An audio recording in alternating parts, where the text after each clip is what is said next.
နေတော့နဲ့နာကိုင်းဝင်ငါးပါးတည်းတပါဆီယမလေးဆရာကြီးအားလုံးလေကြောလိုက်ပါရဲ့ဒီချင်းနဲ့နောက်ပြဆိုရင်အမှန်နဲ့ကြောင်းတွားရအောင်ဒီတချင်းကိုမတ်ငါကြောင်းတော့ကုန်ချင်းအဖြစ်ဆိုရတာပဲဖြစ်ပါတယ်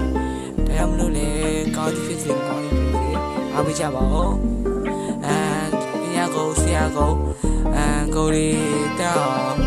စားရပါတယ်ကြောင်းတဲ့ live စာချက်လိုက်နဲ့စာမရရင်ကောင်းခောက်ကဆုံးမတဲ့ဆရာကြီးအလုံးငယ်လေးလေးကောင်းကြတဲ့သားတို့ပေါ်မှာလေးဘတ်ခွေချစ်ခင်ပေးခြင်းနာမှုနဲ့လေးလေးတွေ့ရတဲ့တဲ့ဘေဘီတော့မတဲ့ဘက်မချေမေရဲ့စိတ်ကတရားအဖို့ဆရာတို့နဲ့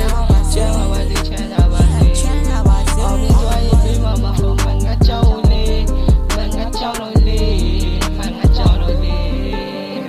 မတရားတွေကိုပြန်လို့ချင်းတယ်ငယ်ချင်းများတဲ့ပျော်ရွှင်မှုတွေများစွာလဲအိမ်မက်တွေကကိုယ်စီနဲ့ရှစ်ဆက်ရှောင်းလဲကြိုးစားရင်အတို့ညီကိုတွေပြတ်ဆုံးမယ်အေးဆေးပဲတာကြီးရှစ်ဆက်ရှောင်းလဲတာကြီးမကကြောင်အမျက်စရာတွေအလုံးကိုရှေ့ကိုချခွဲဝါရချေရောက်ပြီးဆိုတော့ဆဲတော့မကောင်းဒီတဲ့ချင်းနဲ့နှုတ်ဆက်ခွဲဝါမငါကြောင်တွေကုန်ချင်းပဲဒီများကုန်သက်စရာမျက်ရည်လက်မှုတမကကြီးဝမြေတာငါ28မြတ်တန်နဲ့ပညာပုံမျိုးရင်းတဲ့ရုံးသားစွာကျူလာပါဆရာမပြောခဲ့တဲ့စဝဒန်တွေနားရဲချမ်းလောဝငံတွေပြာဆိုရနဲ့တော့နန္ဒငါးပါးတွေလည်းတပန်းလို့ဒါကြောင့်လို့ယူသေးပါရဲ့ဆရာမလို့